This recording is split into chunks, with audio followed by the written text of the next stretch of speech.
climate scientists are screaming from the rooftops. They have data up the gazoo. Where on that scale between choice and radical systemic change do you think that we have any opportunity to move? The cost of product, how convenient things are, what's socially normal. You can give people information about how bad climate change is. Arguably, changing what we eat could be the easiest thing to change. Cheese is my downfall. I Me should. too. Oh, thank God.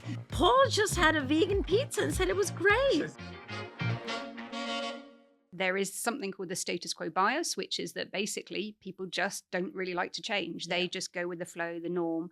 So whatever is the kind of default setup is going to be a really strong influence on their behavior. And most of the things at the moment in the world are set up more towards kind of higher carbon choices than lower carbon ones. So it's harder for people to make low carbon choices. The most effective interventions are comprised of several elements. So they will be something that makes it easy, something that makes it cheaper, something that raises awareness. Like it will have all of those factors.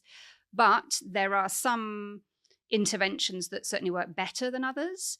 They're what we tend to call upstream measures, so things that change the context in which we're acting, as opposed to downstream, which is usually kind of information provision, where you're trying to persuade people but not actually make it easy for them. Perhaps my favorite one was conducted by a Swiss research group in collaboration with a Swiss energy company, where they shifted 250,000 energy customers by default onto a renewable energy tariff.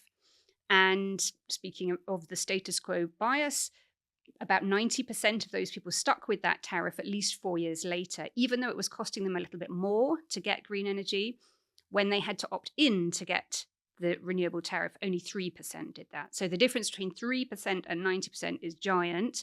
So I would say that that's in a kind of short list of low-hanging fruit to get really big results if you want to change behavior. Those sorts of defaults are really powerful. Would you still argue that it is necessary to motivate and achieve individual behavior change in order to address climate? Or would you say, actually, I, as an expert in the field, I conclude that this is so complicated and so quasi-impossible that we have to export everything to the systemic level? You cannot have system change without the people that comprise that system doing things differently. Some of that is very at the individual level in terms of what you buy, how you vote, etc., what you do in your day-to-day life. Arguably, changing what we eat could be the easiest thing to change. Changing over to a plant-based diet, at least some days a week, if not 8 days a week, shouldn't be that difficult. Why do we still have meat on the market? I tend to agree. I think it could be one of the easier ones to change in that there are fewer physical barriers, technological barriers. We have fantastic alternatives like vegan cheese and so on starting to become tolerable. Wait.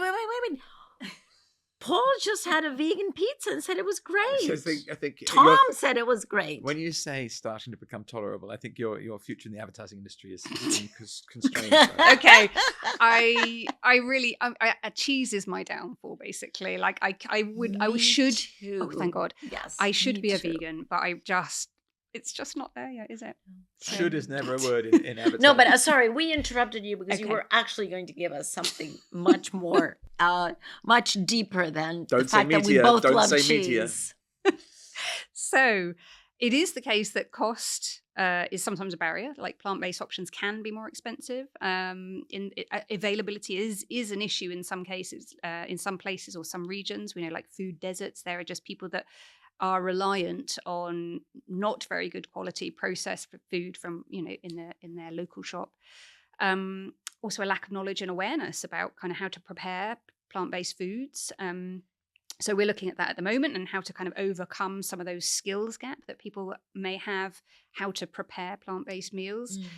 Culturally, though, I think this is probably the biggest barrier. Yes. So actually we know that the way in which people consume The Sunday meat, roast. exactly. They didn't slaughter the fatted cauliflower for the return. I mean, cultures are different. So there are, of course, cultures where vegetarianism is standard or veganism is kind of a tradition. But even those cultures are maybe starting to kind of embrace meat. But yeah, absolutely. Kind of in many Western countries, meat is a really intrinsic part of how we socialize, how we celebrate. So That's difficult, and that would take a very long time, I think, to really shift away. But you pointed to something important there, which is maybe that some of the days of the week we could be meat-free, even if on Sunday we maybe, for whatever reason, are not. And we know actually, again, from the citizens' assemblies, the polling, that people are pretty open to reducing the amount of meat that they consume, but they're not so keen on completely giving it up. So there's a long way, I think, we can go to just reducing reliance on meat. What about we've talked about the sort of behavior and all this. What about the messenger that delivers the message? Does it matter who's communicating to a citizen that they, might enjoy or benefit or should or must change behavior? Yeah, very much so. So we know the message plays some role, how you convey what you convey to people, but who is saying it is also absolutely critical. So those people have to be trusted messengers, and trust is comprised of several things. The messenger has to be seen as somebody who doesn't necessarily have a vested interest, so they're not trying to push something. They also will probably have some level of competence as well, and that could be an expert, but it could just be more day-to-day experience. I've installed a heat pump and I can tell you it's working for me, kind of thing. So I'm speaking from some experience here. If I don't own a heat pump company. Yeah, well, exactly. So that might Mhm. contradict. Yes, that would be Mhm. quite clear that you would have a bit of a vested interest. So those two things tend to be comprise sort of more trusted messengers. And so if you look at the sorts of more effective ways of communicating climate change or getting people to take climate action, it tends to be through more informal networks. And so friends, family, employers, employees, kind of people that you meet in the workplace. Also kind of influencers within your local community. So people like hairdressers and taxi drivers, maybe people who work within the church as well, church leaders. And these are people that have extraordinary influence, maybe over small periods of time, but with people that they, their customers, for example, or their flock. Is there also the piece of it not being perceived as punishment, as sacrifice, as going back into the caves, but rather being cool? Yeah, very much so. I think actually, if you look at the way in which behavior change for climate is often portrayed, it's assumed it's a sacrifice. Mm. It's like hair shirtism.